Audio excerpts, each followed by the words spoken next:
Hello, welcome to हमारे channel. अभी तक आपने इस चैनल को सब्सक्राइब नहीं किया है तो ज़रूर कर देना और नोटिफिकेशन भी ऑन कर देना ताकि नया वीडियो आते ही आपको पता चल जाए और आप उसे मिस ना कर पाए। चलो अब कहानी आगे देखते हैं। टीम लीडर हान लीगांग को फेलिक्स का और उसका नया आईडी कार्ड देती है और कहती है कि तुम्हें तुम्हारा पुराना आईडी कार्ड वापस कर देना है और जब फेलिक्स वापस आए तो उसे भी बता देना कि वो भी अपना टेम्पररी पास वापस कर दे। लीगांग अपना नया आईडी कार्ड पहन लेता है और कहता है कि हाँ ठीक है। और टीम लीडर कहती है कि मिस्टर जंगयुन तुम दोनों की हेल्प करेंगे, अगर कोई भी सवाल हो तो उनसे पूछ लेना। फिर फेलिक्स जब वापस आया तो लीगांग ने नोटिस किया कि उसका चेहरा लाल दिख रहा है और फिर उसने फेलिक्स को बुला के उसका एम्प्लॉय आईडी दे दिया और कहा कि तुम्हारा टेम्पररी पास वापस कर देना। फेलिक्स उसे थैंक्स कहता है और उसने उस दिन उस पर कॉफ़ी गिरा दी थी तो उसके बारे में कहता है कि मुझे ज़रूर ही तुम्हें उसके लिए पे करना होगा। लेकिन तभी जंगयुन उन दोनों के बीच आ गया और कहता है कि क्या मैं थोड़ी देर तुम दोनों से बात कर सकता हूँ।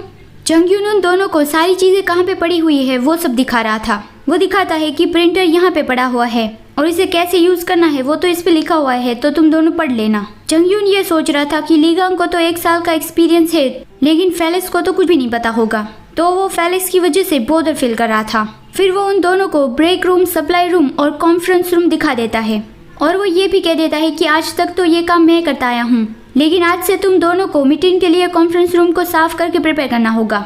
हाँ, क्योंकि जंगयुन एक एम्प्लॉय है और ये दोनों भी एक नए एम्प्लॉय है और जंगयुन को ये सारी इन्फॉर्मेशन देने में भी उसे एनोइंग लग रहा था। फिर वो पूछता है कि क्या तुम दोनों को कोई क्वेश्चन है।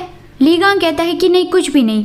जंगयुन फेलिक्स के बारे में सोचने लगा कि लीगांग ने कंपनी ज्वाइन किए सिर्फ 1 साल ही किया है तो उसे कंपनी का थोड़ा थोड़ा ही काम आता होगा, लेकिन बड़ी प्रॉब्लम तो ये नया बंदा है जिसे कुछ भी नहीं पता। मैंने सुना है कि उसने सिर्फ हाई स्कूल ही ग्रेजुएट किया है, वो कोई प्रॉब्लम ना खड़ी करे तो ये अच्छा रहेगा।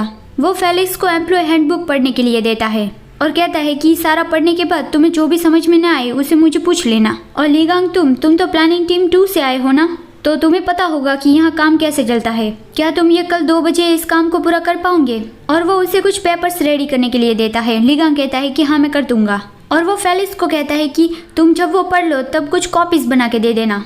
फिर फेलिक्स एम्प्लॉय हैंडबुक पढ़ने के बाद कॉपीज बनाने गया। प्रिंटर चल तो रहा था लेकिन उसमें से कॉपीज बाहर नहीं आ रही थी।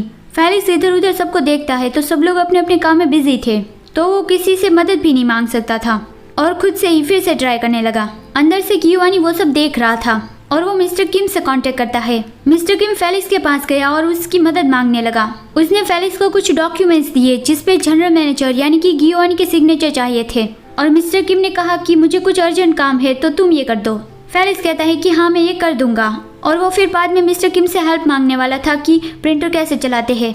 मिस्टर किम ने अपना मिशन कंप्लीट कर दिया। गियोवानी ने उससे मैसेज किया था कि मिस्टर किम फेलिक्स को कुछ काम देख के मेरे ऑफिस में भेजो और कोई भी ये नोटिस ना कर पाए। मिस्टर किम ये सोच कर ही आसमान में उड़ने लगा था कि ऑफिस रोमांस ये कितना थ्रिलिंग है और उसकी ऐसी अजीब हरकतें देखकर लीगांग कंफ्यूज हो गया था कि वो ऐसा क्यों कर रहा है। फेलिक्स अंदर गया और कहता है कि सेक्रेटरी किम को कुछ काम है तो मैं यहाँ इस डॉक्यूमेंट पे आपका अप्रूवल लेने आया हूँ। और वो सोचता है कि अभी वो मेरा बॉस है तो मुझे थोड़ा ऑकवर्ड फील हो रहा है, लेकिन गियोवानी उस डॉक्यूमेंट को छोड़ के फेलिक्स का हाथ पकड़ लेता है और कहता है कि 1 सेकंड मेरे साथ चलो। फेलिक्स कहता है कि नहीं रुको, बाहर पे लोग हैं। गियोवानी कहता है कि इट्स ऑल राइट, बाहर से कोई भी हमें नहीं देख पाएगा। और वो फेलिक्स को सिखाने लगा कि प्रिंटर कैसे चलाते हैं। तो फेलिक्स सोचता है कि क्या उसने मुझे देख लिया था कि मुझे काम में दिक्कत आ रही है, तो इसीलिए ही जानबूझ के उसने मुझे यहाँ पे अंदर बुला लिया। मैं कितना पैथेटिक हूँ, मुझे थोड़ा एम्बैरेसिंग फील हो रहा है। हर बार वो मेरी हेल्प करता है, मैं खुद को ये सोचने से रोक नहीं पाता कि वो कितना प्यारा है। गियोवानी तो उससे प्रिंटर के बारे में बता रहा था लेकिन फेलिक्स उसके फेस पर किस कर लेता है तो गियोवानी सरप्राइज हो गया और कहता है कि तुमने ही तो नहीं कहा था कि हमें ऑफिस में ऐसा कुछ नहीं करना है। तो फेलिक्स ने गलती से अपनी उंगली उसे दे दी और गियोवानी ने उसका हाथ पकड़ लिया कि तुम ये कर सकते हो और मैं नहीं। हाँ, फेलिक्स कहता है कि नहीं, वो बस मैंने वो रियलाइज किए बिना ही कर दिया। गियोवानी उसके फेस पर किस करता है और कहता है कि तुमने ये रियलाइज भी नहीं किया, क्या तुम मुझसे इतना ज़्यादा प्यार करते हो। फेलिक्स इस बात को मना नहीं कर सकता कि वो गियोवानी को बहुत ज़्यादा प्यार करता है और वो कहता है कि दूर हटो, अगर लोगों ने हमें देख लिया तो हम क्या करेंगे। गियोवानी कहता है कि हमें यहाँ कोई भी नहीं देख सकता, हम चाहे कुछ भी करें किसी को कुछ भी नहीं पता चलेगा। फेलिक्स कहता है कि लेकिन फिर भी जब हमारे काम से छुट्टी हो जाएगी तब मैं तुम्हारे घर आऊँगा। और गियोवानी कहता है कि हाँ और तुम क्या करने वाले हो। फेलिक्स ब्लश होता हुआ कहता है कि तुम्हें ऑलरेडी पता है तो पूछो मत, जल्दी से उस पेपर्स पे साइन कर दो। फिर बाहर जाके फेलिक्स ने जितनी भी कॉपीज उसे बनानी थी वो बना ली और वो देखता है कि सच में बाहर से जनरल मैनेजर के ऑफिस में हम कुछ भी नहीं देख सकते। और वो बहुत ही हार्डकोर चीज़ें इमेजिनेशन करने लगा कि अगर हम कुछ इस तरह की चीज़ें करेंगे तो किसी को भी कुछ भी नहीं पता चलेगा। उसने टेबल पर, सोफे पे और विंडो के पास, उन सारी जगह पे, और वो भी अलग अलग पोजीशन में उसने सब कुछ इमेजिनेशन कर लिया। फिर वो खुद को रोकता है कि ये मैं क्या सोच रहा हूँ। फिर वो गिवानी की ऑफिस की ओर देखता है और सोचता है कि वो अभी ही मुझे देख रहा होगा, आज उसने मेरी हेल्प की तो इसलिए मैं उसे थैंक्स कहना चाहता हूँ।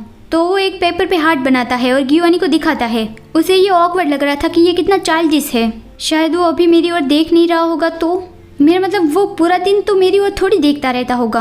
तभी उसे चंगयुन बुलाता है कि क्या तुम अब भी कॉपीज ही बना रहे हो। तो फेलिक्स फ्लिंच हो गया और कहता है कि हाँ मेरा काम हो ही गया है, और वो उस हार्ट वाले पेपर को छुपा देता है। फिर लंच टाइम हो गया था तो सब लोग कैफेटेरिया जाने लगे और अंदर ऑफिस में बैठे बैठे गिवानी ने फेलिक्स का वो हार्ट देख लिया था।